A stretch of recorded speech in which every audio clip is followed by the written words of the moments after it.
In 2008, you published the book Kyoto 2.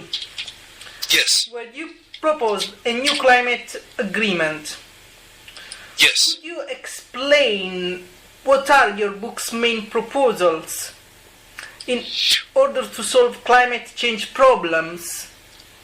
Right. Well, I think that can be summarised by saying that first, what it proposes is a global approach, and I mean a global approach which is not like the country-based approach that you have now, because now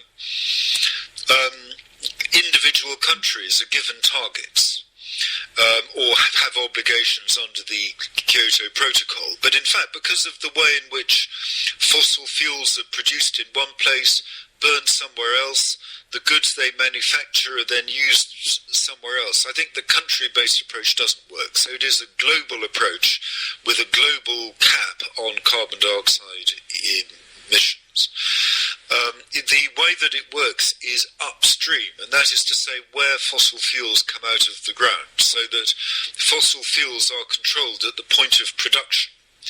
At the oil refinery, for example, or the coal washing station, the narrow points that all these flows of fossil fuels have to go through. And there is a cap, and that cap it needs to be set based on sound science, a cap on emissions, which is applied globally. And the most economically efficient way to allocate the rights to produce fossil fuels is simply through an auction, because an auction process finds the equitable price. And so the rights to produce fossil fuels are based on their carbon content are simply auctioned in an auction in which anybody can participate. And these permits, once they've been sold through this auction process, they are tradable.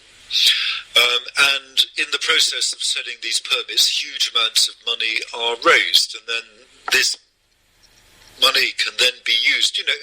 Now, roughly speaking, the sum of money that can realistically be raised is of the order of $1 trillion per year. So that is plenty of money to be putting into developing solutions, and to be supporting the energy development of developing countries, who are often building energy infrastructure for the first time, to be guiding them and supporting them into doing it in a renewable way, in a low-carbon way. And extra costs are involved, and so that money should be there to help them to do that.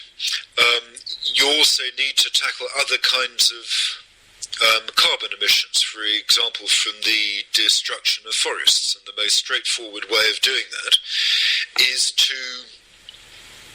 simply pay them to conserve forests. And the auction mechanism, the pricing mechanism through these permits needs to be complemented by a regulatory approach, because there are some things that are simply better done by regulation than by a pricing mechanism. And an example of that would be the efficiency of cars, because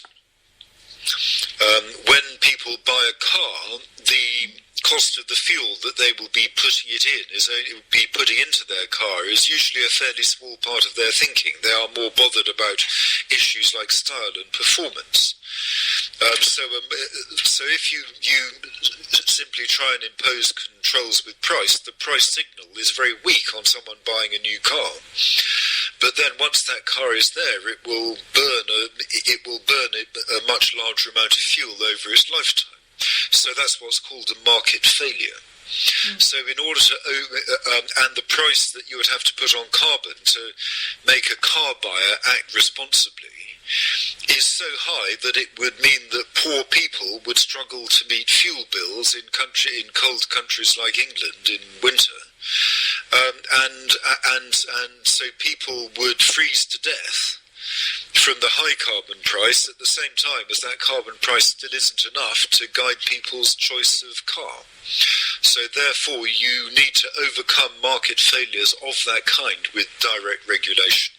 So that is another important aspect of it.